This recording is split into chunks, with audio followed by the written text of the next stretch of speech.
So my next speaker is someone who I'm sure most of you who've been in this business longer than a week know, and it's Bambi Cantrell.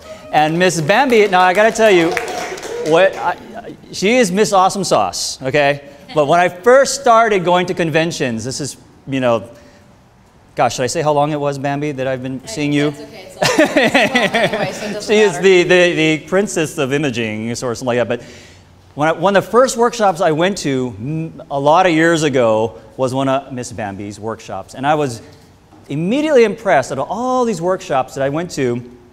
She was there at the door introducing herself to people, which is something that I've seen you do many times. She actually takes the time to say hello to every single person that walked into her room. And from that moment on, I liked her. And I didn't even care what she said. It could be like the worst program ever, but I was like, I love you. You're so nice. You're so awesome. But to top it all off, her program was exceptional. She is one of the most exceptional instructors and inspirational people in her industry. She's also the mother to a very, very lovely, oh God, totally blank name, Cameron.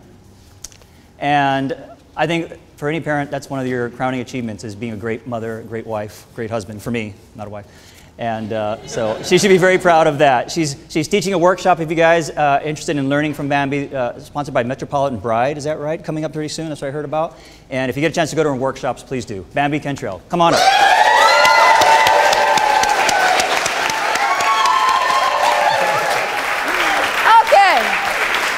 Okay, only because I'm like the oldest freaking photographer in the entire universe. I'm the one who knows how to reinvent themselves. And you know, in order to reinvent yourself, you have had to invent yourself, which means guess what? You got to know an f-stop from a bus stop, folks, okay? And you also need, whoa, we cannot have gotten to that slide yet.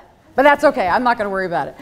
You need to understand the way light crosses the body. You need to understand how to pose people and make them look their very best. Because you know, at the end of the day, if you don't look good, we are not going to like the pictures. So Tamara, I just have one question. Does my butt look fat in these pants? Good, I'm glad to hear that. I really believe that it all begins with the art of communication. It's about knowing when to tell people to turn one way or the other. And I believe that visual cues are absolutely the very best that you can do. If you stand over here and you say, hey, turn your feet this way, I promise you their whole body is going to go that direction. It's not going to stay flat-footed. It's also important for us that we keep the mind of a child.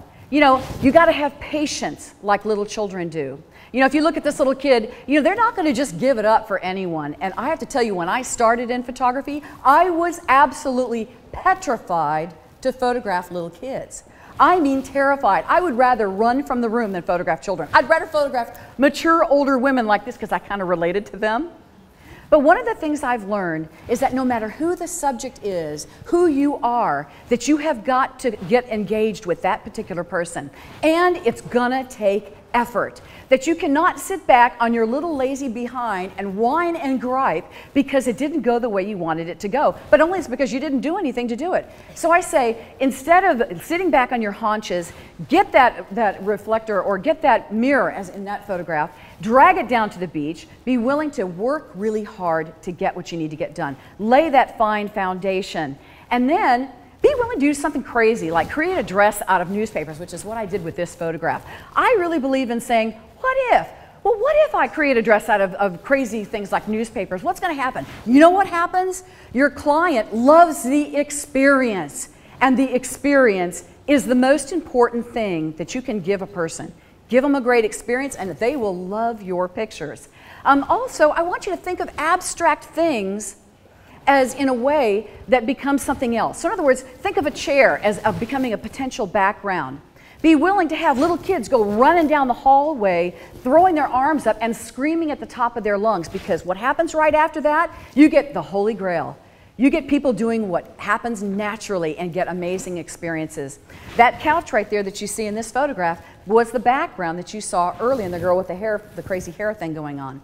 And it's been my experience that if I take that experience and I keep the what if attitude going on, and if I pre-plan in my mind concepts, not pictures, but concepts for creating imagery, I can go very, very far. I can have a blast with those clients. So I believe that it's important to have that foundation, but again, to continue to pay attention to who the client is. You know, with this girl who's got this big tattooed heart on her chest, you can't photograph her the same way or with the same parameters that you do somebody who's wearing this big poofy ball gown with a little tiara on her head. You have to think about who that subject is and how can you interpret them. And that's why it's important to continue to try to look at what they're wearing or what they're not wearing. In this case, think about it. She's got great legs. Are you going to show them off? Maybe crop it in an interesting way. Is she the little princess who loves to wear a tiara on her head? One of my favorite things to do, I love going to thrift stores and resale shops and junk stores and consignment stores. I love them because they really help me to find all kinds of crazy little props that are super inexpensive. I drag them down to the beach and we have a ball with them. And it's a really cool way because it creates an experience. I get great pictures, but more than that, the client goes home going, oh my God, she took this couch down to the beach and we had this fabulous time. And then the funny part is they'll tell all their friends about that nutty stuff, and then their friends will come to hire you, but they won't want that. So have the attitude of a little kid and be willing to take the experience and the chances and not be afraid to try those wonderful things. If you have the attitude of a child, how many of you have ever seen little kids and that they're not afraid to try something new? They say, well, what happens if I do it wrong? No big deal, woohoo, it's all right.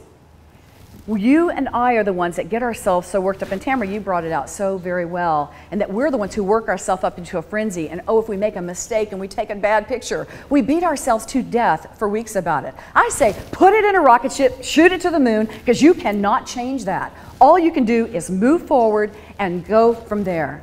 So, with that said, my goal is this. That is that you have a great experience. You learn how to take great pictures because you understand the technical aspects of photography, and you learn an f-stop from a bus stop. Thanks a lot.